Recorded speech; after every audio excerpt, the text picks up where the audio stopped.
Hello everyone, घटना चक्र पूर्वावलोकन सीरीज में विश्व का भूगोल से संबंधित अंतिम कुछ टॉपिक के साथ आज हम यहाँ पर जुड़ेंगे। आपको टॉपिक शेयर किए गए थे, आई होप आप सभी ने यहाँ पर रिवीजन कर लिया होगा।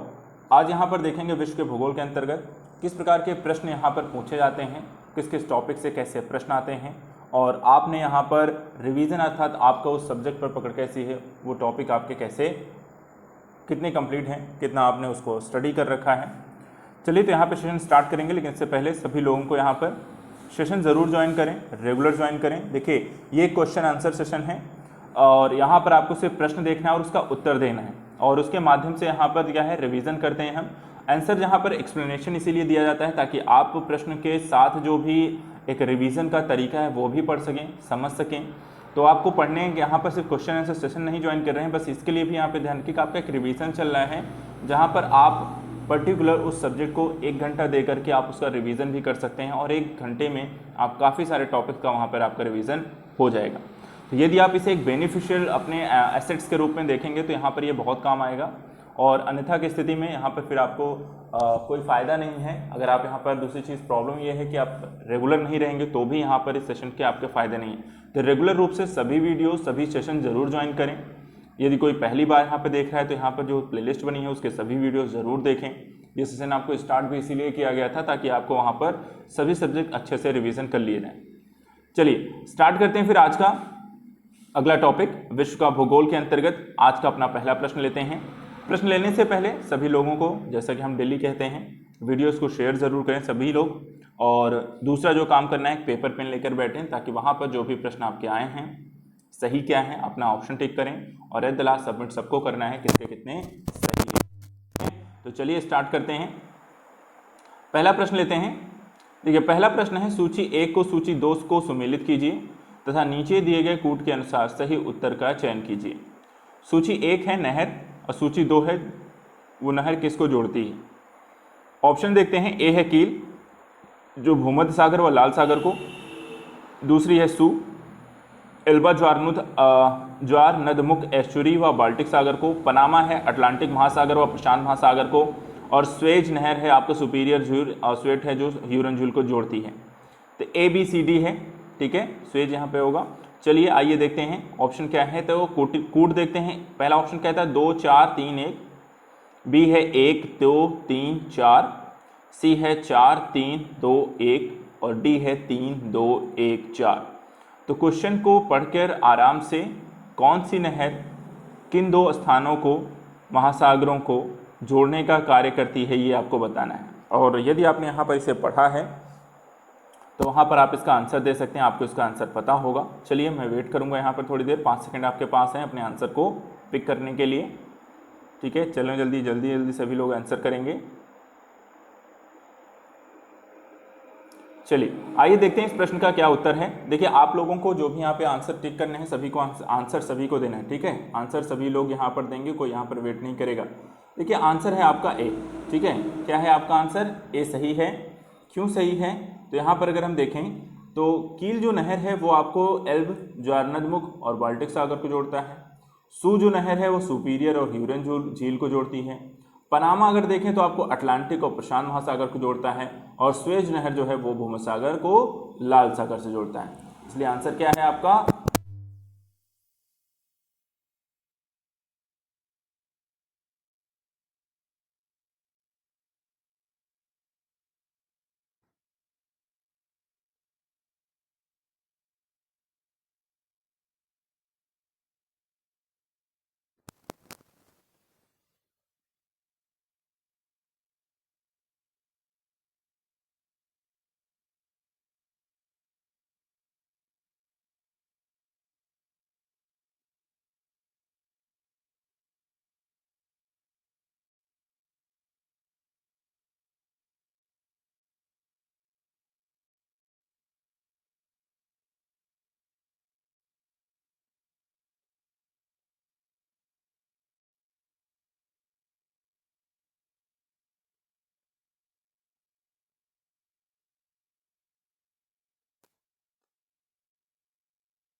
सी क्यों है तो देख लेते हैं कि चीन में जियायोजू जो खाड़ी है, इस पर 8 मार्गों और 42.4 किलोमीटर लंबे विश्व के सबसे लंबे समुद्री पुल अर्थात सेतु को 30 जून 2011 को यातायात के लिए प्रारंभ हो गया। वर्तमान में अगर देखा जाए तो विश्व का जो सबसे लंबा समुद्र सेतु है वो गुआंगडोंग प्रांत के झूहाई हांगकांग में है, जो यहाँ पर आंको मकाओ को जोड़ने वाला एक सेतु है, जो जून 2018 में आपका पूर्ण तरीके से निर्मित हो चुका है। चलिए, तो आंसर यहाँ पे सी है। आइए अगला देखते हैं, अगला क्वेश्चन कौन सा है। क्वेश्चन नंबर 3 पे सूची 1 को सूची 2 को सुमेलित कीजिए। सूचियों के नीचे दिए गए कूट के सही उत्तर को चुनिए। सूची 1 नदी को प्रदर्शित करती है और सूची बी उस पर बने बांध को। तो ऑप्शन देख लेते हैं। ए है कोलोराडो, दामोदर, नील और जाम्बेजी नदी दी हुई हैं। बांध में देखें तो आसवान, करीबा, पंचेत हिल और हुबर दिया हुआ है।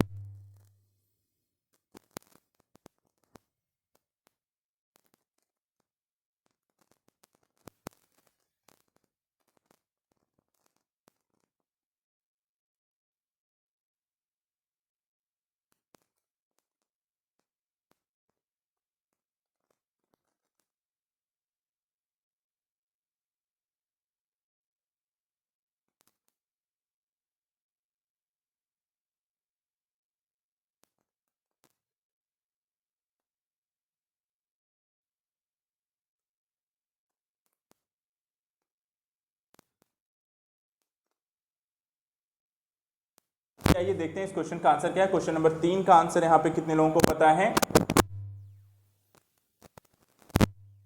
3 का आंसर क्या है आपका? डी आंसर है। डी आंसर देखा जाए तो यहाँ पर जो कोलोराडो नदी है उस पर जो बने बांध का नाम है, क्या नाम है? हुबर है। इसी तरह जो दामोदर नदी है उस पर बना है आपको पंचेज हिल, नील नदी पर आपका आसवान बांध और जाम्बेजी नदी पे आपके करीबा बांध यहाँ पर बने हुए हैं। तो इनको ध्यान रखना है। इस तरह के भी प्रश्न, देखिए प्रश्नों की प्रकृति भी अलग अलग है, एक ही तरीके के प्रश्न नहीं पूछा जाते, सेम टॉपिक से अलग तरीके के प्रश्नों को भी पूछा जा रहा है। नदियों को लेकर हो या किसी अन्य टॉपिक को लेकर, ये भी देखते चलिए। यहाँ पे सिर्फ टॉपिक का रिवीजन नहीं कर रहे हैं, बल्कि ये भी यहाँ पे जानना जरूरी है कि प्रश्नों की प्रकृति क्या है, क्या चीज़ें पूछ रहे हैं। कभी नदियाँ पूछ रहे हैं, कभी उसका प्रवाह क्षेत्र पूछ रहे हैं, कभी उस पर बने बांधों को पूछ रहे हैं। इसी तरीके से अलग अलग टॉपिक्स में भी ऐसा ही है। आते हैं अपने अगले प्रश्न पर। क्वेश्चन नंबर 4 देखते हैं। कोरल रीफ या जीवाश्म पट्टी प्रायः कहाँ पाई जाती है? ए 18 डिग्री सेल्सियस से ऊपर शीतोष्ण जलवायु क्षेत्र में, बी कर्क एवं मकर रेखा के बीच तटीय क्षेत्रों में, सी महाद्वीपों एवं द्वीपों के पूर्वी व पश्चिमी दोनों तटों पर, या डी ठंडे समुद्री तटों पर। तो ये बताइए कोरल रीफ या जीवाश्म पट्टी कहाँ पाई जाती है?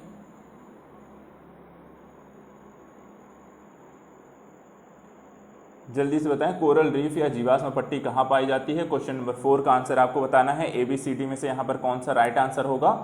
ए बी सी डी में से कौन सा राइट आंसर होगा? जल्दी से पिक करेंगे अपना आंसर। 5 सेकंड आपके पास और हैं, ठीक है? 5 सेकंड है आपके पास अपने अपने आंसर सबमिट करने के लिए, फटाफट आंसर देंगे। चलिए आइए देखते हैं। क्वेश्चन नंबर 4 का देखिए आंसर है बी। कहाँ है आपके देखा जाए तो इसका आंसर है बी, कोरल रीफ और जीवाश्म पट्टी सर्वाधिक आपको कर्क और मकर रेखा के मध्य स्थित पूर्वी और पश्चिमी तटीय क्षेत्रों में पाई जाती हैं। तो ध्यान रखिएगा, कहाँ पाई जाती हैं? कर्क मकर रेखा के मध्य स्थित स्थलों के पूर्वी और पश्चिमी तटीय क्षेत्रों में आपकी कोरल रीफ या जीवाश्म पट्टी पाई जाती है। चलिए आइए देखते हैं अगला प्रश्न। प्रश्न नंबर 5, निम्नलिखित कथनों पर विचार कीजिए, ठीक है? पहला है विश्व की सर्वाधिक प्रवाल भित्तियां उष्णकटिबंधीय सागर जलों में मिलती हैं। दूसरा है विश्व की 1/3 से अधिक प्रवाल भित्तियां ऑस्ट्रेलिया, इंडोनेशिया और फिलीपींस के राज्य क्षेत्रों में स्थित हैं। सी है उष्णकटिबंधीय वर्षा वनों की अपेक्षा प्रवाल भित्तियां कहीं अधिक संख्या और जंतु संघों का परिपोषण करती हैं। उपर्युक्त कथनों में से कौन सा सही है? ए है 1 और 2, बी है केवल 3, सी है 1 और 3 और डी है 1, 2, 3।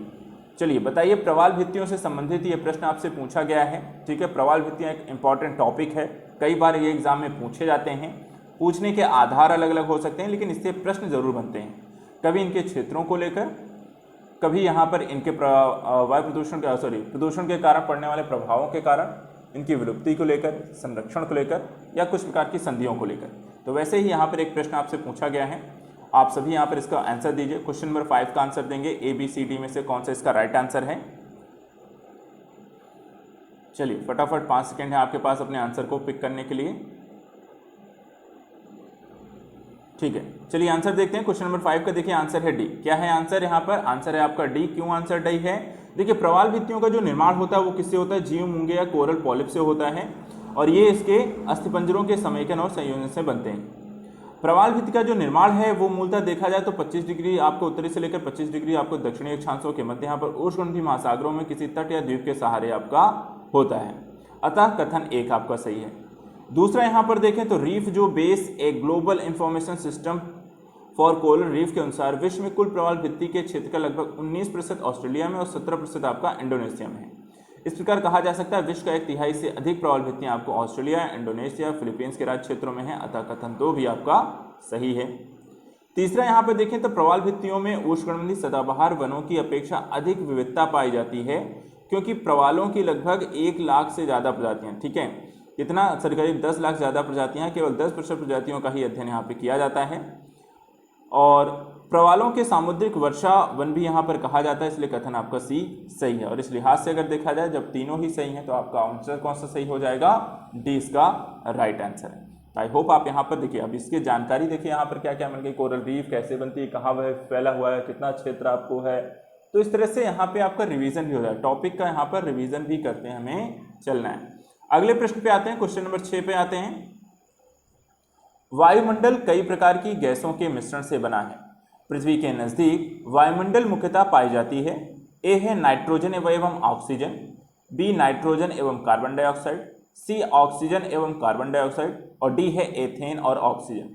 चलिए बताइए, वायुमंडल कई प्रकार की गैसों के मिश्रण से बना है, लेकिन जो पृथ्वी के नजदीक वायुमंडल है उस वायुमंडल में कौन सी गैसों की प्रमुखता पाई जाती है ये आपको बताना है, ठीक है।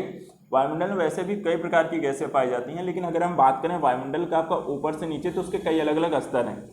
अब इसमें यह बताना है पृथ्वी के जो सबसे नजदीक वायुमंडल है उसमें आपको किस प्रकार की गैसों की अधिकता मिलती है, ये इस प्रश्न में पूछा गया है। कौन सी 2 गैसें जो सर्वाधिक मात्रा में आपको निचले मंडल में पाई जाती हैं? चलिए इसका आंसर आपको पिक करना है। 5 सेकंड है आपके पास अपने आंसर देने के लिए। क्वेश्चन नंबर 6 का आंसर बताएं। क्वेश्चन नंबर 6 का आंसर, चलिए आइए देखते हैं इस क्वेश्चन का आंसर। आंसर है आपका ए। जितने लोगों ने यहाँ पे ए पिक किया अपना आंसर आपका सही हो गया है। देख लेते हैं क्या है। तो जो भारी गैसें हैं वायुमंडल के आपके निचले भाग पर और हल्की गैसें जो हैं ऊपरी भाग पर पाई जाती हैं। कार्बन डाइऑक्साइड धरातल से 20 किलोमीटर ऊंचाई तक, ऑक्सीजन नाइट्रोजन 100 किलोमीटर तक, हाइड्रोजन 125 किलोमीटर तक तथा ओजोन को छोड़कर अन्य गैसें इससे अधिक ऊंचाई पर आपको पाई जाती है। इसलिए विकल्प आपका कौन सा सही है? ए आपका राइट आंसर। नेक्स्ट क्वेश्चन की ओर बढ़ते हैं। क्वेश्चन नंबर 7 देखिए, जैसे हमने पूछा था वायुमंडल के आपके अलग अलग स्तरों के बारे में, तो यहाँ पर भी एक क्वेश्चन लिया गया है। ये बहुत बार पूछा जाता है, इसको आप बहुत अच्छे से समझते होंगे। क्वेश्चन है, पृथ्वी के धरातल से ऊपर की ओर वायुमंडल के विभिन्न स्तरों का सही अनुक्रम है। पहला ऑप्शन है क्षोभ मंडल, समताप मंडल, आयन मंडल, मध्य मंडल। बी है समताप मंडल, क्षोभ मंडल, आयन मंडल, मध्य मंडल। सी है क्षोभ मंडल, समताप मंडल, मध्य मंडल, आयन मंडल और डी है समताप मंडल, क्षोभ मंडल, मध्य मंडल, आयन मंडल। क्वेश्चन नंबर 7 में से कौन सा सही अनुक्रम है? वायुमंडल में जब आप नीचे से ऊपर की ओर धरातल जिसे हम कहते हैं, ठीक है, पृथ्वी से आप अंतरिक्ष की ओर बढ़ते हैं तो वायुमंडल से जो गुजरते समय आपको कौन कौन से स्तर यहाँ पर मिलते हैं ये आपको बताना है, ये पिक करना है। तो एक ऑप्शन आपको पिक करिए। 5 सेकंड है आपके पास अपने आंसर को पिक करने के लिए। क्वेश्चन नंबर 7 का आंसर बताइए सभी लोग यहाँ पर। क्वेश्चन नंबर 7 का आंसर बताएं। चलिए आइए देखते हैं। आसान सा प्रश्न है इसलिए ज़्यादा समय नहीं लेते हैं क्योंकि आंसर सबको लगभग पता है। चलिए थोड़ा पढ़ते हैं, थोड़ा समझते हैं, है ना। आंसर तो आपका सी सही है, ठीक है। क्या सही है? तो सी जितने लोगों का सही है वो ठीक है। अब यहाँ पे थोड़ा समझ लेते हैं और पढ़ लेते हैं क्यों सही है। तो तापक्रम एवं वायुदाब के आधार पर वायुमंडलीय परतों को धरातल से ऊपर की ओर विभाजित किया गया है। पहला जो मंडल आपको पड़ता है उसे हम परिवर्तन मंडल या क्षोभ मंडल कहते हैं, जो धरातल से 12 किलोमीटर की ऊंचाई तक पाया जाता है। इसके बाद क्षोभ मंडल से अगले चरण पे हम जाते हैं तो समताप मंडल प्राप्त होता है, जिसकी ऊंचाई आपको 12 से 50 किलोमीटर है। समताप मंडल से और ऊपर की ओर बढ़ने पर हमें अगला जो मंडल मिलता है वो है मध्य मंडल, जिसकी आपकी ऊंचाई जो होती है वो आपको 50 से 80 किलोमीटर के मध्य है। इसके बाद आपको आयन मंडल मिलता है जिसकी आपको 80 से 640 किलोमीटर के बीच यहाँ पर उपस्थित है। और बहिर्मंडल जिसे अंतरिक्ष में हम प्रवेश कर जाते हैं तो यहाँ पर 640 किलोमीटर के ऊपर के भाग को कहते हैं। इस तरीके से यहाँ पर आपका विकल्प है सी। ठीक है, तो इसको ध्यान रखना है। यहाँ पे काफ़ी सारे प्रश्न आपसे पूछे जाते हैं एग्जाम में। अगले प्रश्न की ओर बढ़ते हैं। क्वेश्चन नंबर 8, समताप मंडल को जेट विमानों की उड़ान के लिए आदर्श माना जाता है क्योंकि पहला, इस परत में उपस्थित ओजोन के कारण ईंधन की खपत कम होती है।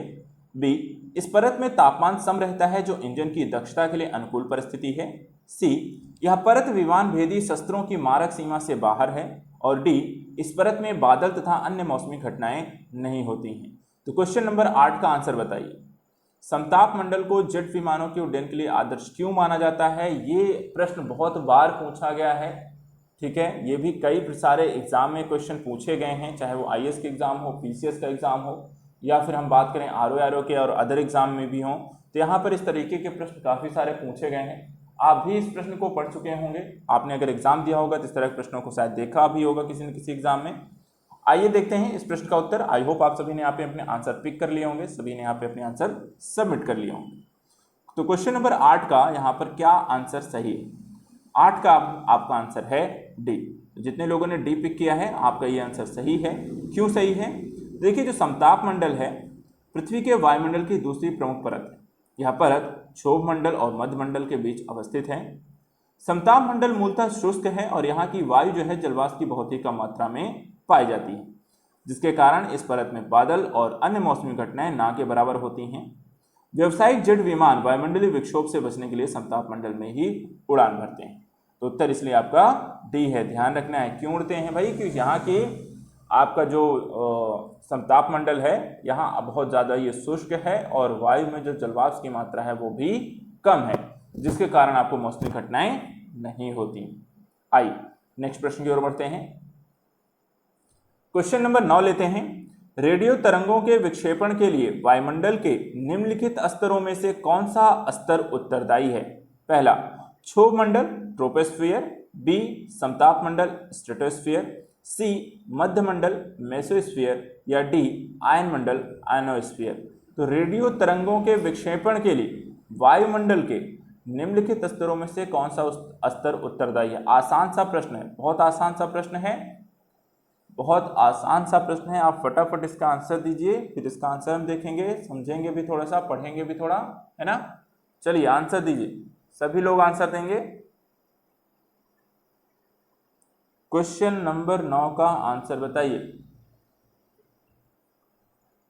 चलिए देखते हैं इसका आंसर। आंसर है डी। कौन सा है? डी है। ठीक है, रेडियो तरंगों का विक्षेपण परावर्तन आयन मंडल से होता है। इस मंडल में घटित होने वाली अन्य प्रमुख घटनाएं जैसे ब्रह्मांड किरणों का परिलक्षण, उत्तरी ध्रुवीय प्रकाश तथा दक्षिण ध्रुवीय प्रकाश है। तो ये ध्यान रखना है, रेडियो तरंगों के विक्षेपण के लिए कहां पर होता है, किस मंडल में? तो आपका आयन मंडल में। क्वेश्चन नंबर 10, निम्नलिखित में से कौन से वायुमंडल के स्तरों पर उनके अभिलक्षणों के सुमेलन में सही है? क्षोभ मंडल मौसम संबंधी घटनाएं, समताप मंडल ओजोन परत, आयन मंडल पृथ्वी की सतह की ओर परावर्तित रेडियो तरंगे, मध्य मंडल ध्रुव ज्योति। तो बताइए कौन सा कूट यहाँ पर सुमेलन है? ऑप्शन ए देखते हैं 1 2 3 4, बी है 1 2 4, सी है 1 2 3 और डी है 2 3।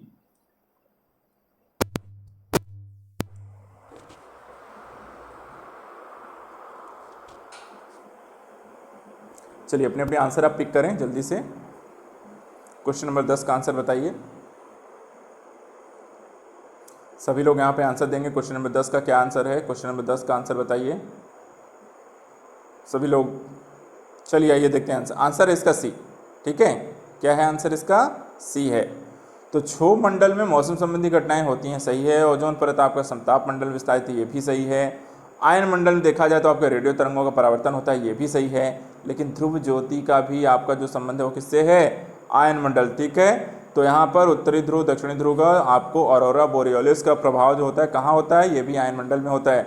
इसलिए चौथा गलत है, सिर्फ 1 2 और 3 सही है। तो आंसर है सी। नेक्स्ट प्रश्न देखते हैं, अगला क्वेश्चन आपका देखते हैं। चलिए क्वेश्चन नंबर 11 पे आते हैं। 11 नंबर क्वेश्चन में कथन और कारण करके है। कथन क्या है?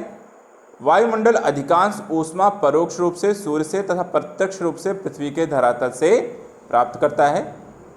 कारण क्या है? पृथ्वी के धरातल पर सौर लघु तरंगे पार्थिव ऊर्जा की लंबी तरंगों में परिणत होती हैं। नीचे दिए गए कूट का प्रयोग कर सही उत्तर का चयन कीजिए। ए है, ए और आर दोनों सही हैं तथा आर ए की सही व्याख्या है। बी है, ए आर दोनों सही हैं तथा आर ए की सही व्याख्या नहीं है। सी है, ए सही है परंतु आर गलत है। और डी है, ए गलत है परंतु आर सही है। तो क्वेश्चन नंबर 11 का आंसर बताइए। कथन और कारण, आपका क्या कथन सही है या कारण सही है या दोनों सही हैं और एक दूसरे से संबंधित भी हैं? क्वेश्चन नंबर 11 का आंसर बताइए। 5 सेकंड हैं आप सभी के पास अपने आंसर को सबमिट करने के लिए, तो जल्दी से आप बताएंगे इसका आंसर। उसके बाद हम आंसर भी देखेंगे और साथ ही इसका प्रभाव भी देखेंगे, यहाँ पर इसका विश्लेषण भी करेंगे क्यों यहाँ पर सही है। क्वेश्चन नंबर 11 का आंसर बताएं। चलिए आइए देखते हैं इस क्वेश्चन का आंसर क्या है। क्वेश्चन नंबर देखिए 11 का आंसर है आपका सी है। और क्यों सी है? तो वायुमंडल जो है, वायुमंडल तथा जो पृथ्वी की सतह है उसमें ऊष्मा का जो प्रधान स्रोत है वो आपका हमेशा सूर्य है। और इस सूर्य से प्राप्त ऊर्जा को यहाँ पे हम सूर्यातप कहते हैं। सूर्य से जो ऊर्जा विकिरित होती है वो किस रूप में होती है? लघु तरंग सौरिक विकिरण होता है। और पृथ्वी से जो ऊर्जा आपको विकिरित होती है उसे हम आपको हमेशा दीर्घ तरंगों के रूप में होती है। और इस दीर्घ तरंग आपके धरातलीय विकिरण कहते हैं। क्या कहते हैं इसे? दीर्घ तरंग धरातलीय विकिरण कहते हैं, जो वायुमंडल को गर्म रखने में आपका प्रमुख रूप से जिम्मेदार है। तो यहाँ पे आंसर है आपका सी। ठीक है, तो आप वायुमंडल जो मूलतः गर्म होती है वो किसके कारण होती है? जो पृथ्वी के द्वारा जो आपको तरंगे छोड़ी जाती हैं, जिसे दीर्घ तरंग धरातलीय विकिरण कहते हैं, उसके कारण यहाँ पर आपका वायुमंडल पृथ्वी मूलतः गर्म रहती है। तो आंसर हमेशा ध्यान रखिएगा, आंसर है सी। क्वेश्चन नंबर 12 पे आते हैं। सामान्यतः पृथ्वी की सतह से ऊंचाई बढ़ने के साथ तापमान में घटोत्तरी होती है क्योंकि पहला, वायुमंडल पृथ्वी की सतह से केवल ऊपर की ओर गर्म हो सकता है। दूसरा, ऊपरी वायुमंडल में आर्द्रता अधिक होती है। तीसरा, ऊपरी वायुमंडल में हवा कम होती है या हवा कम घनी होती है। निम्नलिखित कूटों में क्या सही आधार का उत्तर चुनिए। ए है केवल 1, बी केवल 2 3, सी 1 और 3, डी 1 2 3। तो जब भी हम पृथ्वी से सतह की ओर बढ़ते हैं तो तापमान में जो कमी आती है वो क्यों आती है? ठीक है, इसका रीज़न आपको बताना है। तो कौन सा कूट सही जानकारी देता है ये आप पिक कर सकते हैं। ए बी सी डी में से कौन सा आपका आंसर क्या होगा, आप अपने स्तर पे से पिक करें फटाफट सभी लोग। क्वेश्चन नंबर 12 का आंसर बताएं। ए बी सी डी में से कौन सा राइट है? Question number 12।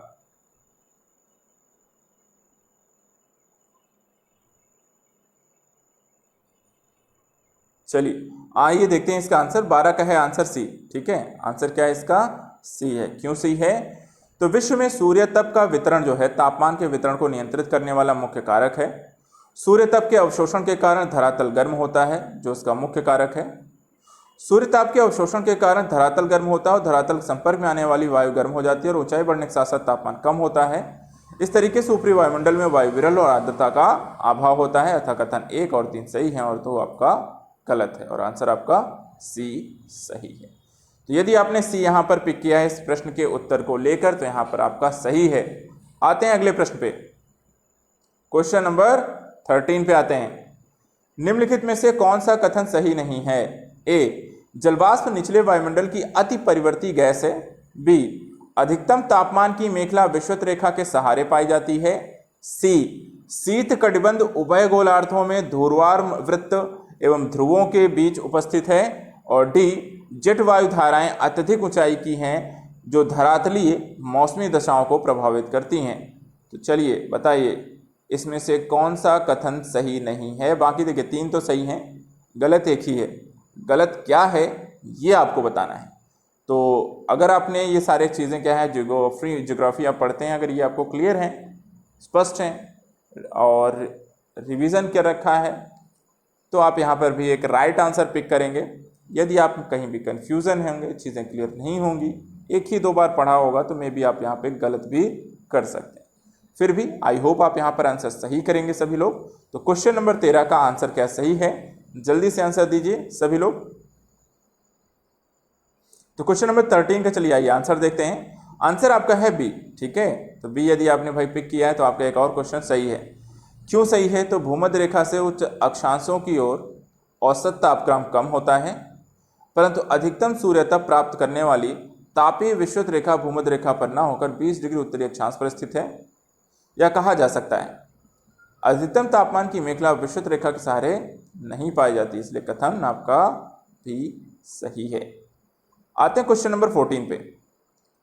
टॉर्नेडो बहुत प्रबल उष्णकटिबंधीय चक्रवात है जो उठते हैं कैरिबियन सागर में, चीन सागर में, अरब सागर में, श्याम सागर में। तो टॉर्नेडो जो उष्णकटिबंधीय चक्रवात हैं ये कहाँ आपको ज़्यादातर आपको उत्पन्न होते हैं, कहाँ आपको उठते हैं, ये बताइए। कहाँ चक्रवात ये वाले उष्णकटिबंधीय चक्रवात कहाँ आते हैं जिसे हम टॉर्नेडो कहते हैं? चलिए बताइए। चक्रवातों को लेकर ये प्रश्न यहाँ पर पूछा गया है। काफ़ी सारे चक्रवातों को लेकर अलग अलग तरीके के क्वेश्चन पूछे जाते रहे हैं। चलिए देखते हैं यहाँ पर कितने लोगों को पता है टॉर्नेडो का आंसर। देखो आंसर है ए।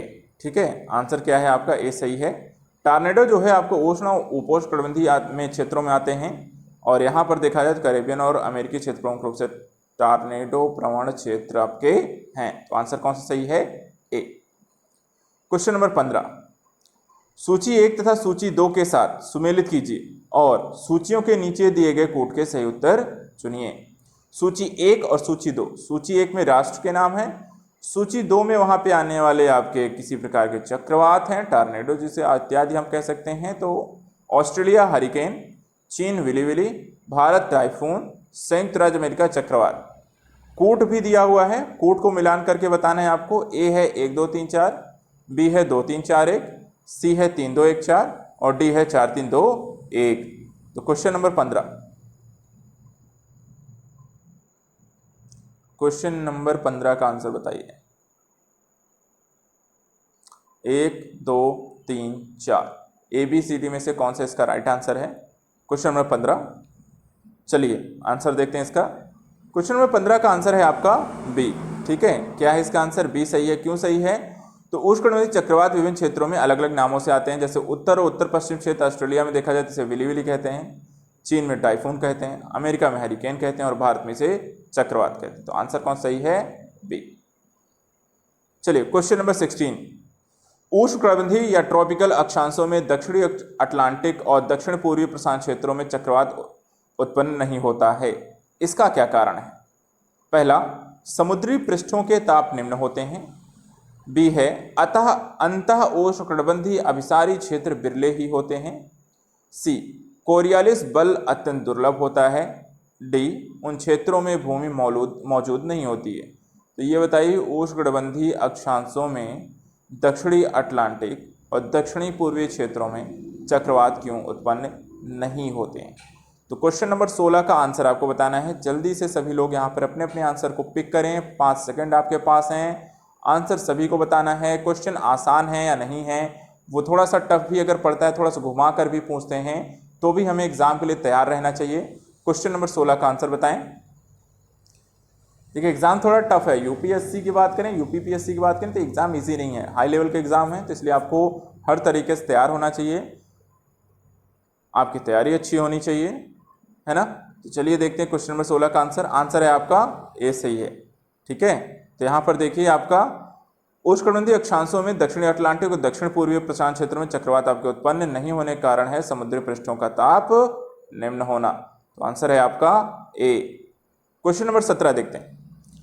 ग्रीष्म काल में आर्द्र ऊष्मा या ह्यूमिड हीट का अनुभव होता है जब मौसम पहला अपक्व होता है, बी तीक्ष्ण होता है, सी झुलसाने वाला होता है, डी उमस वाला होता है। तो ग्रीष्म काल में आर्द्र ऊष्मा ह्यूमिड हीट का अनुभव कब होता है?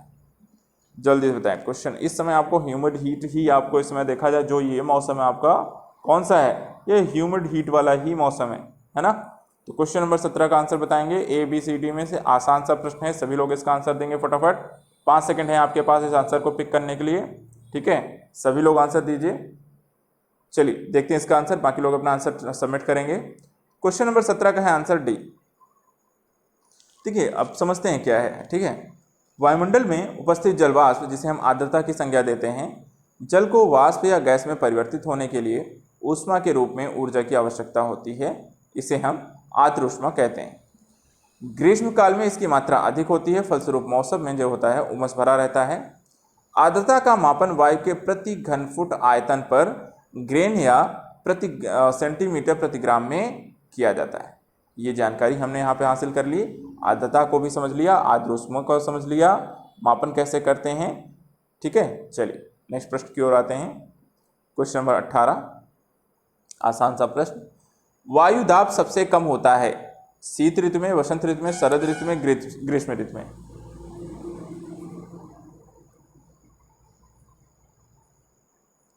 जल्दी से बताएं, वायु दाब सबसे कम कब होता है?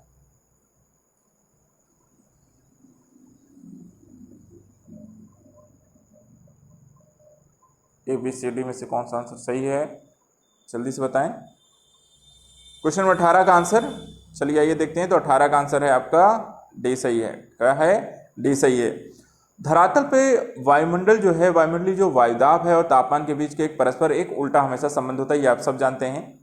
गर्मियों की अगर हम बात करें तो तापमान क्या होता है, जैसे जैसे आपका तापमान अधिक होने लगता है आपका वायुदाब कम होता है।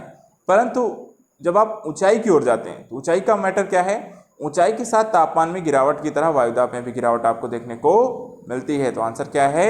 डी है। ध्यान रखिएगा, आंसर क्या है आपका? डी है। आते हैं क्वेश्चन नंबर 19 में। अब ये बताइए जो बादल बनते हैं वो क्या है? बादल परिणाम है, पहला वाष्पीकरण का, सामान्य ताप पर ह्रास दर का, कैटाबैटिक ह्रास दर का, या संघनन का। बहुत आसान सा प्रश्न है। बादल क्यों बनते हैं, बादल क्या बनने का क्या क्यों बनते हैं, किस कारण से बनते हैं, ये आपको बताना है। बादल किस चीज़ का परिणाम है? बहुत आसान है। यहाँ पर 1 2 3 4 5 सेकंड में आपको आंसर देने, इतना ज़्यादा टाइम इस प्रश्न के लिए नहीं लेना है, फटाफट सबको आंसर अपना सबमिट करना है। चलिए आइए देखते हैं क्वेश्चन नंबर 19 का। देखिए आंसर है आपका डी। क्या है आंसर? डी सही है। क्यों सही है? देखिए बादलों का जो निर्माण होता है वो हमें से सबको पता है। बादलों का निर्माण कैसे होता है?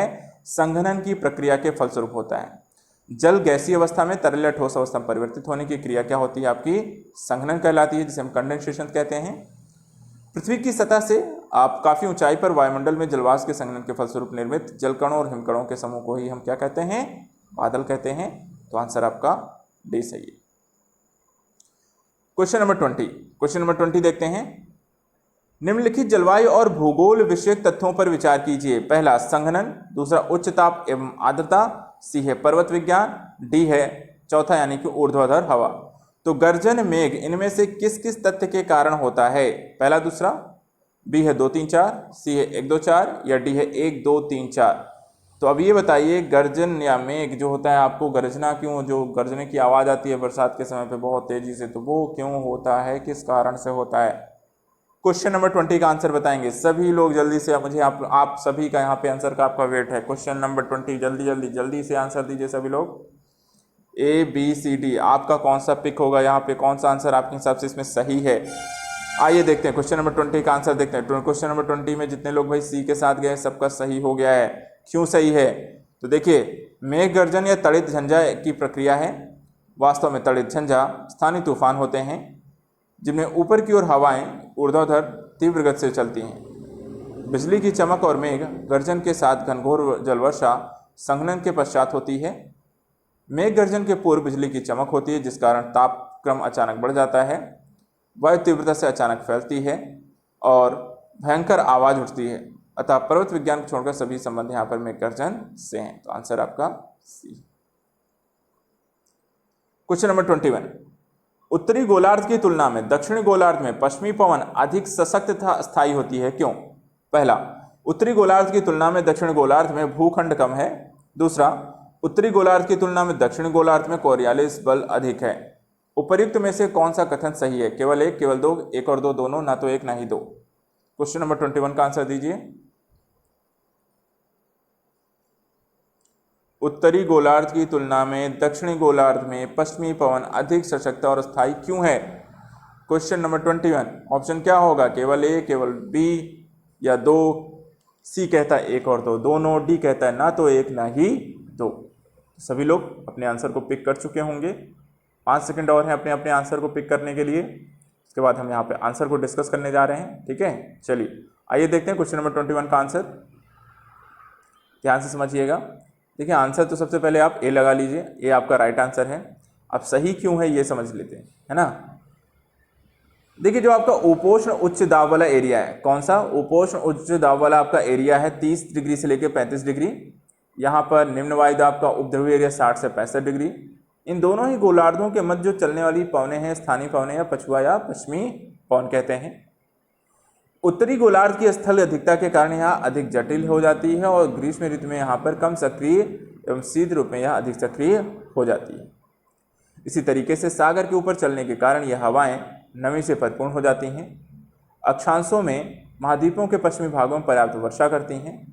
दक्षिण गोलार्ध में स्थान की कमी के कारण इनकी गति कम होती है, हवाएं तूफानी हो जाती हैं। पछुआपनों के साथ प्रचंड झंसा चलते हैं। इनकी प्रचंडता के ही दक्षिण गोलार्ध में 40 डिग्री अक्षांश पर यह गर्जना चालीसा, 50 डिग्री अक्षांश पर प्रचंड पचासा और 60 डिग्री अक्षांश पर यह चीखता साठा कहते हैं। पृथ्वी अपनी अक्ष के सहारे पश्चिम से पूर्व दिशा में घूर्णन करती है, अतः इस घूर्णन करने के कारण वायु की जो दिशा होती है वो विचलित होती है। इस प्रकार वायु की जो दिशा है वो कैसी हो जाएगी, विक्षेपित होगी। विक्षेपित होने के कारण जो बल इसमें काम करता है वो कौन सा बल है आपका, जिसे हम कॉरियोलिस बल कहते हैं या जीजी कॉरियोलिस, वायु की दिशा में विक्षेप की प्रक्रिया के मध्य एक अध्ययनकर्ता कहते हैं। कॉरियोलिस बल की दोनों गोलार्धों के में समान रूप से लगता है, इनमें केवल आपका दिशा परिवर्तन होता है।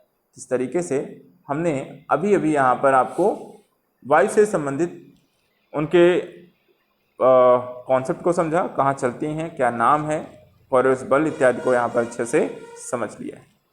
तो रिवीजन देखिए अच्छे से हमारा हो रहा है। यहाँ पर अगला प्रश्न देखते हैं, निम्नलिखित में से कौन सा युग्म सही सुमेलित नहीं है। ए फॉन, बोरा, मिस्ट्रल, खमसिन। फॉन आल्पस पर्वत, बोरा पोलैंड, मिस्ट्रल राइन घाटी और खमसिन मिस्र। तो बताइए इसमें से निम्नलिखित में से कौन सा युग्म सही सुमेलित नहीं है। Question number 22। फॉन, बोरा, मिस्ट्रल, खमसिन, आल्प्स, पोलैंड, राइन और मिस्र। जल्दी से अपने आंसर को पिक करेंगे। क्वेश्चन नंबर 22 का आंसर देंगे। क्वेश्चन नंबर 22 का आंसर बताएं।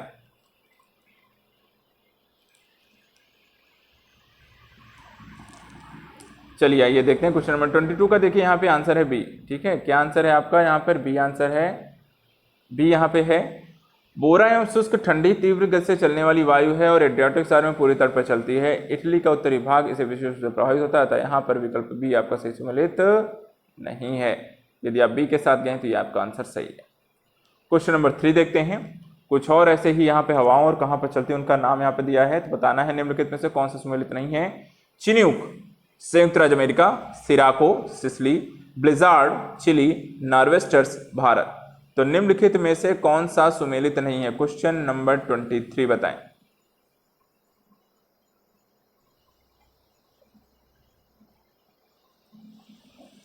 क्वेश्चन नंबर 23 के बारे में आंसर बताएं।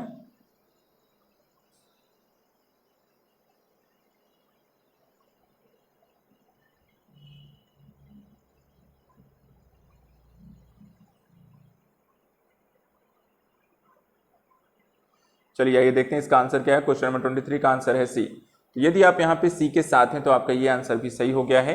देखिए जो चिनूक है संयुक्त राज्य अमेरिका में रॉकीज पर्वत के पूर्व यहाँ पे प्रभावित होने वाली एक स्थानीय पवन है, हवा है। सिराको सहारा मरुस्थल से उत्तर पूर्व दिशा में भूमध्य सागर की ओर चलकर सिसिली, स्पेन और यूरोपीय क्षेत्रों के देशों में प्रविष्ट होती है। ब्लिजार्ड हिम झंझावत ध्रुवीय हवाएं होती हैं और इनका प्रवाह क्षेत्र यहाँ पर दक्षिणी ध्रुवीय क्षेत्र, साइबेरिया, कनाडा, संयुक्त राज्य अमेरिका में, चिली के इसके अंतर्गत नहीं आता है। नॉर्वेस्टर्स भारत में चलने वाली आपकी स्थानीय पवनें हैं जिन्हें हम काल बैसाखी भी कहते हैं। तो आंसर है आपका सी। नेक्स्ट प्रश्न देखते हैं। Question number 24। यदि उष्णकटिबंधीय वर्षावन काट दिए जाएं तो यह उष्णकटिबंधीय पर्णपाती वन की तुलना में शीघ्र पुनर्योजित नहीं हो पाता है। ऐसा इसलिए होता है क्योंकि, ऑप्शन देखते हैं। तो ऑप्शन यहाँ पर पहला है, ए वर्षावन की मृदा में पोषकों का अभाव, बी यहाँ पर वर्षावन में वृक्षों के प्रवर्धियों की जीवन क्षमता दुर्बल होती है, सी वर्षावन की जातियां धीमी गति से बढ़ती हैं, डी विदेशज जातियां वर्षावन की उर्वर मृदा पर अतिक्रमण कर जाती हैं। तो क्वेश्चन नंबर 24 का आंसर बताइए क्या सही होगा।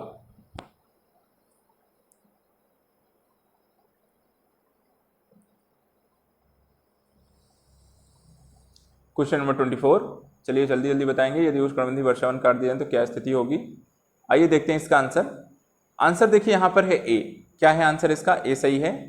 यदि उष्णकटिबंधीय वर्षावन काट दिया जाए तो यह उष्णकटिबंधीय पर्णपाती वन की तुलना में शीघ्र पुनर्जीवित नहीं हो पाते हैं। इसका प्रमुख कारण वर्षावन की मृदा में पोषक तत्वों का अभाव होता है। ध्यान रखिएगा, उष्णकटिबंधीय वर्षावन में मृदा तत्वों के अभाव कारण ये जल्दी से बढ़ नहीं पाते हैं। क्वेश्चन नंबर 25, सदाबहार वर्षावन कहाँ पाए जाते हैं? Australia, Brazil, Canada, France. जल्दी से आंसर बताइए। क्वेश्चन नंबर 25, सदाबहार वर्षावन कहाँ पाए जाते हैं? ए, बी, सी, डी में से कहाँ पाए जाते हैं? क्वेश्चन नंबर 25 का आंसर दीजिए। सदाबहार वर्षावन कहाँ पाए जाते हैं? ऑस्ट्रेलिया, ब्राजील, कनाडा या फ्रांस। चलिए आइए आंसर देखते हैं इसका। क्वेश्चन नंबर 25 का आंसर है आपका बी है। क्या है आपका आंसर? बी है। क्यों है? देखिए, उष्णकटिबंधीय जो सदाबहार वर्षावनों का जो विस्तार है आपका कहाँ पे है? विषुवत रेखा, भूमध्य रेखा के पास 10 डिग्री उत्तर से लेकर के 10 डिग्री दक्षिण अक्षांशों के मध्य। ये ऑलरेडी यहाँ पे बहुत घने होते हैं और ये जो वन है विश्व के 3 बृहत्तम क्षेत्रों में विस्तृत हैं। कौन कौन से? तो पहला यहाँ पर है अमेजन बेसिन, जिसमें आपका Brazil, Bolivia, Peru, Ecuador, Colombia, Venezuela, Guiana और सूरीनाम आता है। दूसरा यहाँ पर है आपका कांगो बेसिन, जिसमें आपका कांगो गणतंत्र, कैमरून, मध्य अफ्रीकी गणराज्य, गैबन, इक्वेटोरियल गिनी, कांगो और लोकतांत्रिक गणराज्य शामिल हैं। तीसरा यहाँ पे दक्षिण पूर्व एशिया है, जिसमें इंडोनेशिया और पापुआ न्यू गिनी आते हैं। तो आंसर कौन सा सही हो गया? बी। तो जितने लोगों ने यहाँ पे बी आंसर पिक किया है, आपका एक और प्रश्न यहाँ पे सही हो गया है। चलिए नेक्स्ट प्रश्न की ओर बढ़ते हैं। अगला प्रश्न क्वेश्चन नंबर 26 देखते हैं। सूची 1 को सूची 2 के साथ सुमेलित कीजिए और सूचियों के नीचे दिए गए कोड का प्रयोग कर सही उत्तर चुनिए। सूची 1 में इमारती लकड़ियां दी गई हैं। सूची 2 में यहाँ पर आपको उनके देश का नाम दिया है। पहला है देवदार, म्यांमार, डगलस फर, कनाडा, महोगनी, मैक्सिको, सागौन, होंडुरास। कूट में क्या दिया हुआ है? तो पहला कहता है 3 2 1 4, बी है 3 2 4 1, सी है 2 3 4 1 और डी है 2 3 1 4। तो बताइए कौन सी इमारती लकड़ियां किस देश में यहां पर पाई जाती हैं? ठीक है, आर्थिक भूगोल से यह प्रश्न है आपका। जल्दी से बताएंगे कौन सी लकड़ियां यहां पर किन देशों में यहां पर पाई जाती हैं? जल्दी से बताइए। क्वेश्चन नंबर 26 का आंसर बताना है आपको। क्वेश्चन नंबर 26 कौन सा ऑप्शन होगा? ए, बी, सी, डी में अपने अपने आंसर सभी लोग पिक करेंगे। आंसर सभी को देना है, कोई यहाँ पर बीच से सेशन को छोड़ेगा नहीं, है ना। सभी को पूरा सेशन करके जाना है, रिवीजन पूरा करके जाना है। या साथ लास्ट सेशन भी है आपका भूगोल का। चलिए आंसर देखते हैं। क्वेश्चन नंबर 26 का आंसर है आपका सी है। देवदार कनाडा में, डगलस फर मैक्सिको में, महोगनी होंडुरास में और सागौन म्यांमार में पाए जाने वाले प्रमुख वृक्ष हैं। चलिए आइए देखते हैं क्वेश्चन नंबर 27 में। मरुस्थल क्षेत्रों में जलह्रास को रोकने के लिए निम्नलिखित में से कौन सा पर्ण रूपांतरण होता है? बहुत आसान सा प्रश्न है। कठोर एवं मोमी पर्ण, लघु पर्ण, पर्ण की जगह कांटे, नीचे दिए कूट का प्रयोग कर उत्तर बताएं। केवल 1 3, केवल 2, सी में केवल 3 और डी में 1 2 3। तो मरुस्थल क्षेत्रों में जलह्रास को रोकने के लिए कौन सा पर्ण रूपांतरण होता है? बहुत आसान सा प्रश्न है। 5 सेकंड में आपको यहाँ पर गिन कर देता हूँ, उसके बाद यहाँ पर आपको आंसर डिस्कस करेंगे। 1 2 3 4 और 5। आइए देखते हैं। आसान सा प्रश्न है। देखिए डी आपका इसका सही है। देखिए जो मरुस्थल होते हैं उसमें उच्च ताप शुष्क मौसम को सहन करने की क्षमता होती है। मरुस्थलीय पौधों को हम जीरोफाइट्स वनस्पति भी कहते हैं। यहाँ पर उगने वाले पौधे जो होते हैं गर्म और शुष्क जलवायु को समायोजन करने के लिए कई उपाय करते हैं। जैसे मरुस्थलीय जो वनस्पतियाँ होती हैं उनकी जड़ें जो होती हैं बहुत लंबी होती हैं, अधिक गहराई तक प्रविष्ट होकर नमी प्राप्त करने के लिए। तने की जो छाल होती हैं वो मोटी होती हैं। पत्तियाँ या तो मोटी आपको होती ही नहीं है, अगर होती भी हैं यहाँ पर देखा जाए तो आपको बहुत छोटी होती हैं, है ना। और यहाँ पर साथ ही ये आपको मोटी होती हैं। उन पर छोटे छोटे आपको कांटे होते हैं और उम छिद्र बंद होते हैं ताकि उसमें वाष्पीकरण ना हो, यानी कि वाष्पोत्सर्जन ना हो सके। अतः आंसर आपका डी सही है। अगले प्रश्न की ओर आते हैं। क्वेश्चन नंबर 28 देखते हैं। 28 क्या कहता है? सूची 1 को सूची 2 के साथ सुमेलित कीजिए और सूचियों के नीचे दिए कूट की सहायता से सही उत्तर को चुनिए। वन दिए हुए हैं, उसमें पाए जाने वाले कुछ वृक्षों को लेकर भी प्रश्न कई बार पूछे गए हैं, इसीलिए यहाँ पर इस प्रश्न को भी रखा गया है ताकि आप इस तरह के प्रश्नों को नजरअंदाज ना करें। मानसूनी वन आलू बुखारा, प्लम या जैतून, विश्वतरेखी वन चीड़ तथा फर, भूमध्यसागरीय वन सागौन तथा शाखू और कोणधारी वन महोगनी एवं रोजवुड। बताइए कौन से वन में कौन से प्रकार के वृक्ष आपको देखने को मिल सकते हैं? ऑप्शन क्या है? कूट कहता है पहला 3 4 1 2, बी कहता है 2 3 4 1, सी कहता है 4 2 3 1 और डी कहता है 1 3 2 4। तो क्वेश्चन नंबर 28 का राइट आंसर इसमें से क्या होगा?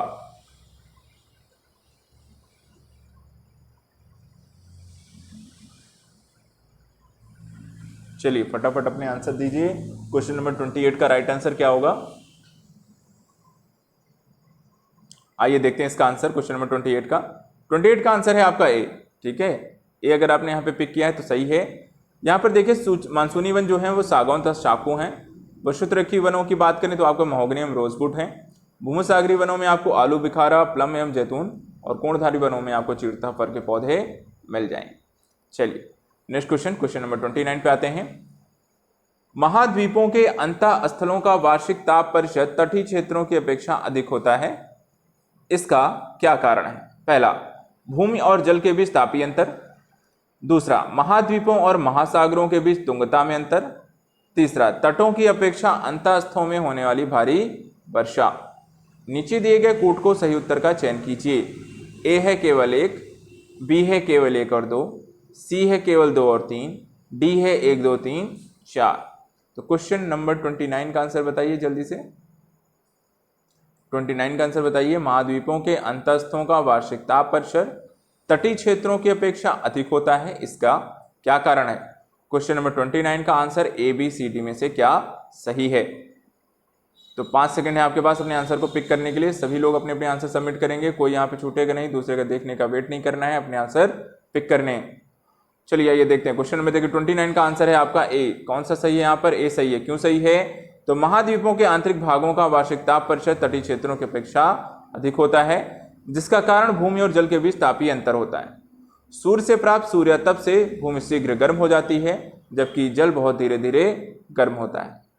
तटीय क्षेत्रों का मौसम संबंधी स्थलीय भागों की अपेक्षा ठंडा बना रहता है, अर्थात विकल्प आपका ए सही है। ठीक है, तो आंसर यहाँ पर ए है। क्वेश्चन नंबर 30 पे आते हैं। सभी प्रकार के जलवायु कटिबंधीय निम्नलिखित में से किस महाद्वीप में है? दक्षिण अमेरिका में, उत्तरी अमेरिका में, ऑस्ट्रेलिया में, एशिया में? तो जल्दी से बताएं, सभी प्रकार के जलवायु कटिबंध निम्नलिखित में किस महाद्वीप में है? सभी प्रकार के जलवायु कटिबंध किस महाद्वीप में है? दक्षिण अमेरिका, उत्तरी अमेरिका, ऑस्ट्रेलिया या एशिया? किस महाद्वीप में सभी प्रकार के आपके कटिबंध हैं, आपके जलवायु कटिबंध हैं? जल्दी से बताइए। क्वेश्चन नंबर 30 क्वेश्चन नंबर 30 का अपने अपने आंसर पिक करें जल्दी से। चलिए आइए देखते हैं। क्वेश्चन नंबर 30 का आंसर है आपका डी। कहाँ पाया जाता है? एशिया में। एशिया महाद्वीप में आपको विषुवत रेखा से लेकर आपके उत्तरी ध्रुव तक के आपके जलवायु यहाँ पर समाहित है। तो आंसर ध्यान रखिएगा, एशिया में सभी प्रकार की जलवायु आपकी पाई जाती है। आंसर है डी। Question number 31। सूची 1 को सूची 2 के साथ सुमेलित कीजिए और सूचियों के नीचे दिए गए कूट का प्रयोग कर सही उत्तर का चयन कीजिए। सूची 1 है प्रदेश एवं क्षेत्र, सूची 2 है जलवायु के प्रकार।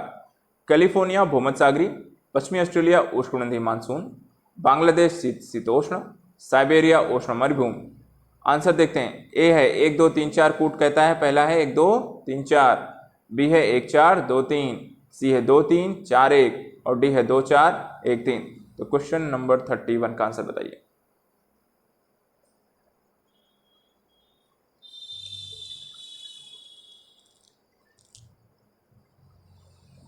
चलिए ये देखते हैं क्वेश्चन नंबर 31 का आंसर क्या है।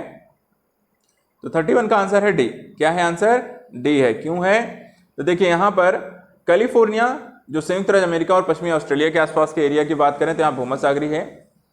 पश्चिमी ऑस्ट्रेलिया में उष्णकटिबंधीय है, बांग्लादेश में उष्णकटिबंधीय मानसूनी है और साइबेरिया में शीतोष्ण। आपका उत्तर भी सही है।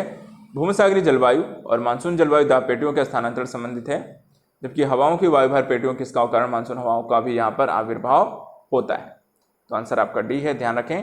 क्वेश्चन नंबर 31 पे आते हैं, 32 पे आते हैं। यदि आप जायरे से नीदरलैंड जाते हैं, ठीक है, तो जायरे से नीदरलैंड जाते समय निम्नलिखित में से जलवायु प्रदेश का कौन सा क्रम सही होगा? भूमध्यसागरीय जलवायु, उसके बाद रेखीय जलवायु, पहले भूमध्य रेखीय जलवायु, दूसरा फिर आपको भूमध्यसागरीय जलवायु पड़ेगी, फिर आपको उष्णकटिबंधीय जलवायु पड़ेगी और फिर आपको पश्चिमी यूरोपीय जलवायु पड़ेगी। तो क्या ऐसा ही है? क्रम आपको बताना है 1 3 2 4, 1 4 2 3, 2 3 4 1 या 3 2 1 4। तो जायरे से नीदरलैंड जाते समय निम्नलिखित में से जलवायु प्रदेशों का कौन सा क्रम सही है?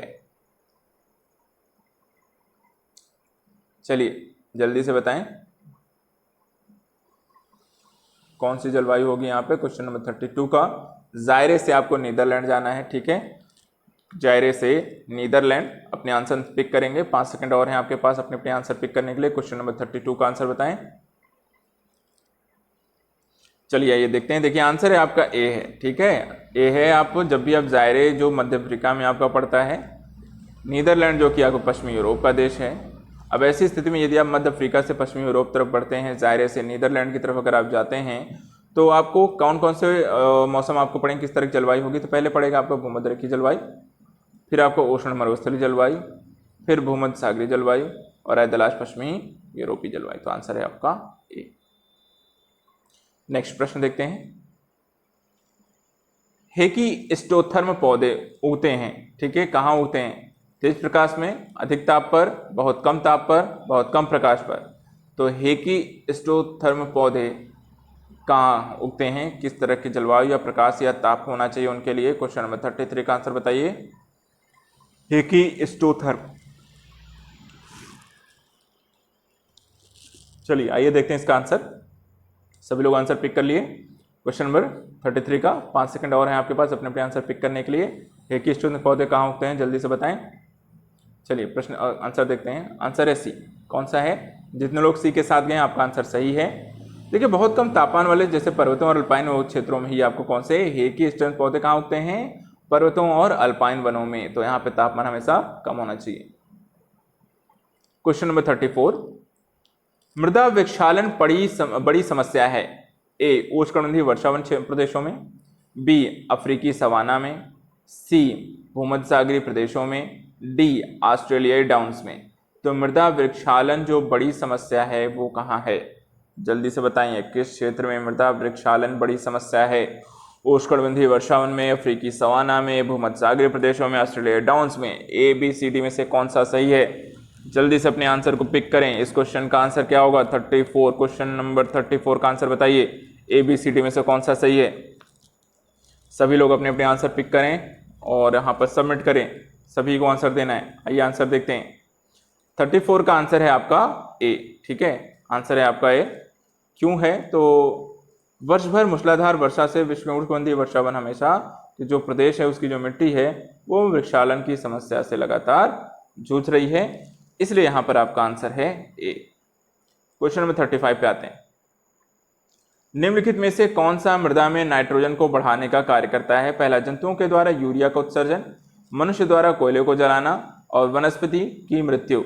नीचे दिए कूट का प्रयोग कर सही उत्तर को चुनिए। केवल 1, 2 और 3, 1, 3 या 1, 2, 3।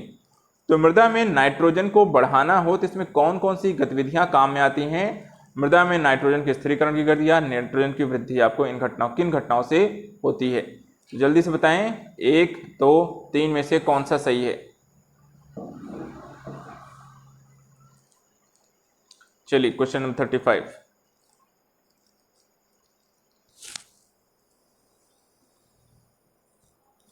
आइए देखते हैं इस प्रश्न का आंसर। आंसर है आपका सी, 1 और 3 है, ठीक है। तो जंतुओं के यूरिया उत्सर्जन से, जीवों वनस्पतियों की मृत्यु के अपघटनों के द्वारा अपघटन किए जाने से पेड़ पौधे और इसके पोषण प्राप्त करते हैं और नाइट्रोजन चक्र की प्रक्रिया चलती रहती है और नाइट्रोजन की आपूर्ति आपको हो जाती है। तो आंसर है आपका सी। अगर सी के अतिरिक्त है तो आप गलत का टिक करेंगे, बाकी आपका सही है। चलिए आप यहाँ पे कुछ जनजातियों को लेकर, वैश्विक जनजातियों को लेकर क्वेश्चन है, जैसे कि अफ्रीका की मूलभूत जनजाति पिग्मी किस नदी घाटी में पाई जाती है? ऑप्शन देखते हैं। ए है नाइजर, बी है कांगो, सी है नील, डी है जाम्बेजी। तो बताइए अफ्रीका की मूलभूत जो आपकी जनजाति है पिग्मी, उसके किन क्षेत्रों में पाई जाती है? ए बी सी डी, जल्दी से बताएं किस क्षेत्र में पाई जाती है ए बी सी डी में से?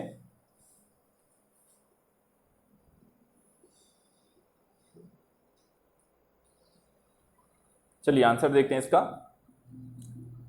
देखिए ये आंसर है आपका बी, ठीक है।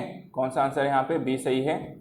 जो पिग्मी जनजातियां हैं ये विश्वतरेखीय अफ्रीका के कांगो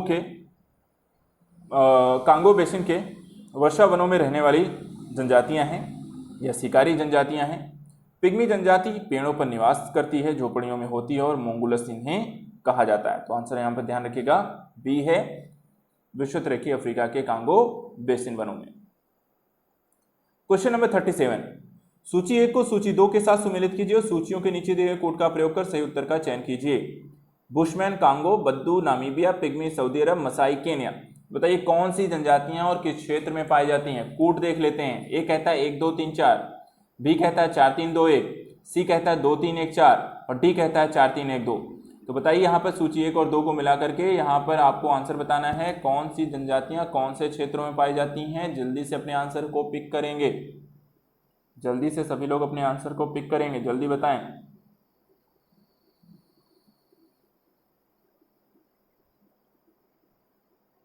चलिए आइए देखते हैं इसका आंसर क्या होगा। Question number 37। ठीक है, 37 का आंसर है आपका सी सही है। जनजातियां देखें, पिग्मी, बुशमैन, बद्दू, मसाई। पिग्मी है आपको कांगो में, बुशमैन है नामीबिया में, बद्दू है सऊदी अरब में और मसाई हैं केन्या में। तो वैश्विक जनजातियों को लेकर भी कई प्रकार के प्रश्न आपसे बनते हैं, पूछे जाते हैं, जिसमें हमने कुछ प्रकारों को यहाँ पर देखा। चलिए एक और यहाँ पर देख लेते हैं। अब सूची 1 और सूची 2 के सुमेलित कीजिए और नीचे दिए कोड से सही उत्तर का चयन कीजिए। सूची 1 में ध्रुवीय क्षेत्रों के साधन दिए हुए हैं और सूची 2 में क्रियाकलाप दी हुई हैं, जैसे कयाक परिवहन हेतु नाव, इनुइट कुत्तों द्वारा खींचे जाने वाली गाड़ी, यूनियॉक शिकार हेतु सक्रिय नाव और स्लेज बर्फ का मकान। तो यहाँ पर सही कूट क्या होगा, कौन एक दूसरे सही तरीके से आपको परिभाषित करते हैं। ए कहता है 3 4 1 2, बी है 2 1 4 3, सी है 1 2 3 4 और डी है 4 3 2 1। क्वेश्चन नंबर 38 का आंसर बताएं। सूची 1 और सूची 2 को यहाँ पर सम्मिलित करके इसके सही उत्तर का चयन कीजिए। जल्दी बताएं। Question number 38।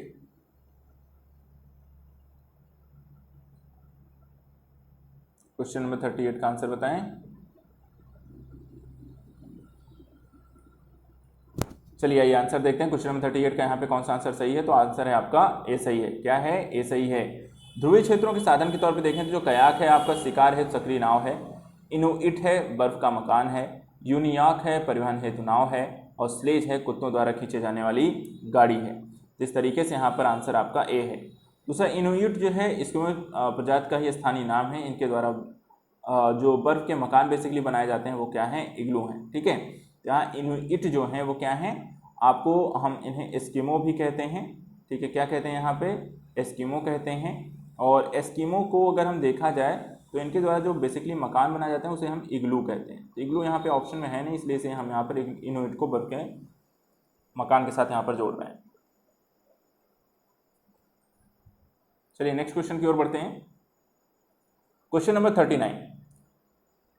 निम्नलिखित युगों में कौन सा एक सुमेलित नहीं है। Berber Morocco, Inuit Canada, Semang Indonesia, Vedda Sri Lanka. चलिए बताइए जल्दी से कौन सा सही सुमेलित नहीं है। क्वेश्चन नंबर 39 पे आ गए हम।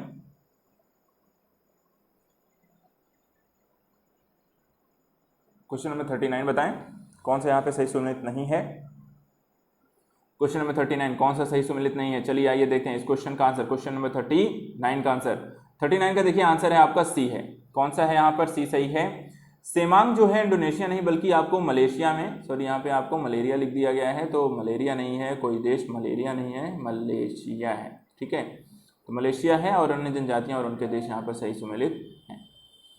क्वेश्चन नंबर 40 पे आते हैं। निम्नलिखित देशों में से किस एक की राजभाषा स्पेनिश नहीं है। चिली, कोलंबिया, कांगो गणराज्य, क्यूबा। निम्नलिखित देशों में से किस एक की राजभाषा स्पेनिश नहीं है। चिली, कोलंबिया, कांगो गणराज्य या क्यूबा। क्वेश्चन नंबर 40 का आंसर बताइए। किस देश की राजभाषा स्पेनिश नहीं है, जल्दी से बताएं। नहीं पता है तो कोई बात नहीं, अभी आपको पता चलने वाला, लेकिन क्वेश्चन पूरे अटेम्प्ट करने हैं। हम अपने सेशन के अंतिम चरण में प्रवेश कर चुके हैं, तो यहाँ पर जल्दी से कुछ और क्वेश्चन बचे हुए हैं उसे हम अटेम्प्ट करेंगे। क्वेश्चन नंबर 40 की चलिए आइए आंसर देखते हैं। आंसर है आपका सी है। स्पेनिश चिली, कोलंबिया, क्यूबा की राजभाषा है, जबकि कांगो की आधिकारिक भाषा आपको फ्रेंच है। ठीक है, कांगो की फ्रेंच है, बाकी तीनों की यहाँ, तो आंसर आपका सी सही है। सी जितने लोगों ने लगाया भाई आपका आंसर हो गया सही। आते हैं अगले प्रश्न की ओर। अगला प्रश्न देखिए, विश्व का धान जीन बैंक स्थित है, कहाँ स्थित है। चीन, फिलीपींस, जापान, भारत। विश्व का धान जीन बैंक कहाँ स्थित है। चीन, फिलीपींस, जापान, भारत। चलिए क्वेश्चन नंबर 41 का आंसर दीजिए। क्वेश्चन नंबर 41 कितने लोगों को पता है, विश्व का धान जीन बैंक कहाँ स्थित है। चीन, फिलीपींस, जापान या भारत। आसान है, जल्दी से आप आंसर दे सकते हैं। 5 सेकंड है आपके पास अपने आंसर को सबमिट करने के लिए। जल्दी से सभी लोग सबमिट करेंगे, कोई यहाँ पे क्वेश्चन को छोड़ेगा नहीं, है ना, सभी लोगों को पिकअप करना है। चलिए आइए देखते हैं क्वेश्चन नंबर 41 का आंसर क्या है, बी है। कहाँ पे है भाई, तो अंतर्राष्ट्रीय जो धानजीन बैंक है, अंतर्राष्ट्रीय धान शोध संस्थान आपको लास बनास फिलीपींस में स्थापित किया गया है और IRRI की स्थापना 1960 में की गई। तो आंसर है आपका बी। तो जितने लोगों ने बी टिक किया है आपका आंसर एक सही हो गया है। नेक्स्ट क्वेश्चन आते हैं, क्वेश्चन नंबर 42 पे आते हैं। निम्नलिखित में से कौन सा कथन सही है। पहला, चीन विश्व में तंबाकू का बृहत्तम उत्पादक है, भारत विश्व में ज्वार का बृहत्तम उत्पादक है, ब्राजील विश्व में सोयाबीन का बृहत्तम उत्पादक है, इटली विश्व में कच्चे रेशम का बृहत्तम उत्पादक है। तो क्वेश्चन नंबर 42 का आंसर बताइए। कूट क्या कहता है, कूट कहता है केवल 1 और 2 सही हैं, बी कहता है 2 और 3 सही हैं, सी कहता है 3 और 4 सही हैं और डी कहता है 1 और 4 सही। तो चारों ही सहमत नहीं हैं। चारों को यहाँ पर इन लोगों ने बता दिया कि भाई हमें तो नहीं लगता कि आपको कौन सा सही होगा, हमने अपने अपने ऑप्शन दे दिया। अब आपको बताना है कि इन चारों में से कौन सही बोल रहा है, इन चारों में से कौन सही बोल रहा है, वो आंसर आपको इसमें से पिक करना है। क्वेश्चन नंबर 1 एक ABCD में से। तो जल्दी से बताइए कौन सही बोल रहा है, आपके हिसाब से कौन सही बोल रहा है। आप लोगों को तो चारों सही लग रहे हैं, अगर सही पढ़ा होगा तो आपको पता है कौन सही बोल रहा है। चलिए मैं बता देता हूँ इसमें कौन सही है। ये क्वेश्चन नंबर 42 का सिर्फ ए सही है, ए सही बोल रहा है, बी सी और डी यहाँ पर झूठ बोल रहे हैं। देखिए प्रश्न के दौरान अगर देखा जाए तो चीन विश्व में तंबाकू कच्चे रेशम का सबसे बड़ा उत्पादक है, भारत विश्व में ज्वार का सबसे बड़ा उत्पादक है, संयुक्त राज्य अमेरिका सोयाबीन का सबसे बड़ा उत्पादक है। कच्चे रेशम के बृहत्तम उत्पादक देश यहाँ पर आपको चीन है। 2017 का जो डेटा हमारे पास है वो कहता है कि ज्वार में सर्वाधिक उत्पादन आपका अब संयुक्त राज्य अमेरिका है। इसके बाद क्रमशः नाइजीरिया और सूडान यहाँ पर है। सोयाबीन के दृष्टिकोण से देखें तो आपका संयुक्त राज्य अमेरिका है, तंबाकू में अगर देखें तो चीन है, कच्चे रेशम में भी आपका चीन है। तो इस क्वेश्चन में जो भारत दिया हुआ था तो ये 2017 से पहले यहाँ पर भारत था, 2017 के बाद अब आपका USA हो गया है। तो USA आपका ऑप्शन इसमें नहीं दिया था, इसलिए भारत इसका राइट आंसर और आंसर होगा ए। आते हैं नेक्स्ट क्वेश्चन पे। सूची 1 और सूची 2 को सुमेलित कीजिए तथा सूचियों के नीचे दिए कोड से सही उत्तर चुनिए। सूची 1 है फसल, सूची 2 है उत्पादक क्षेत्र, कहवा प्रेरी मैदान, जूट यांगटीसी मैदान, चावल साओ पालो पठार, गेहूं गंगा डेल्टा। कूट क्या कहता है, ए कहता है 3 1 4 2, बी कहता है 2 4 1 3, सी कहता है 3 4 2 1 और डी कहता है 4 3 2 1। तो बताइए कौन सी फसल किस उत्पादक क्षेत्र में यहाँ पर होती है। Question number 43।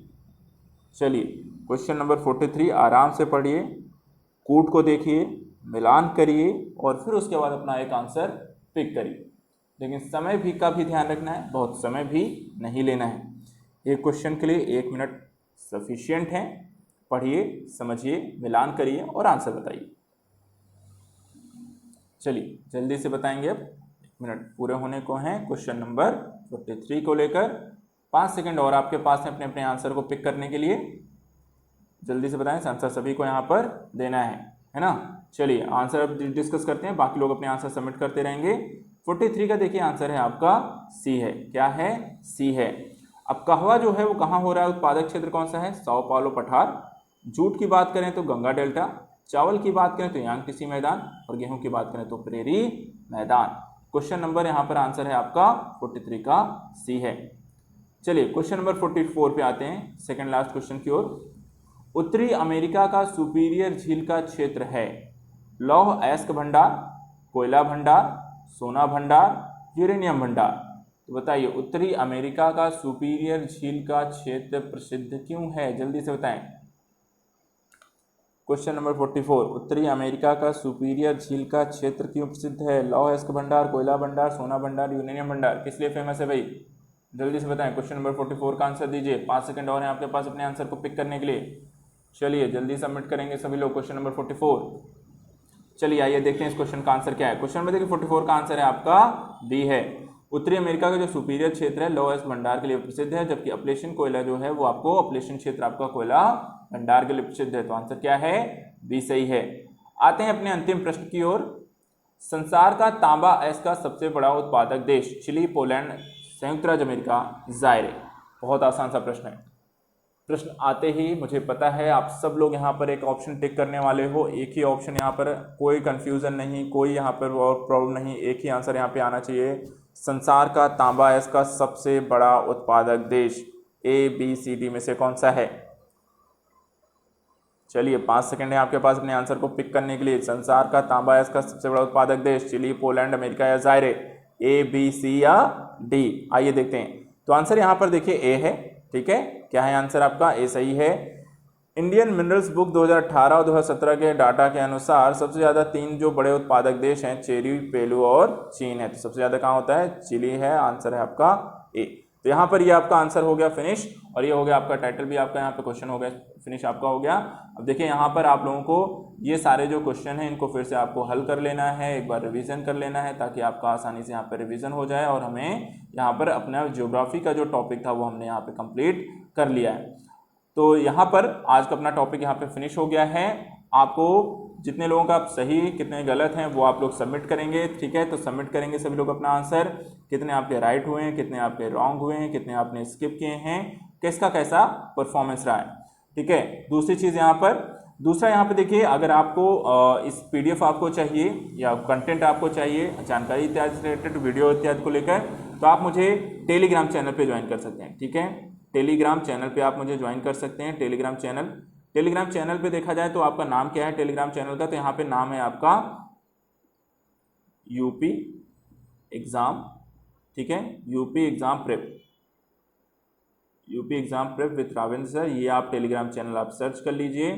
यहाँ पर आपको इससे रिलेटेड जो कंटेंट होता है PDF है वो आपको शेयर की जा रही है, और इन फ्यूचर जो हम टॉपिक पढ़ाएंगे, जो भी पढ़ाने वाले भी टॉपिक आपको यूट्यूब पर रिलीज किए जा रहे हैं, वो भी कंटेंट आपको यहाँ पर मिलेगा।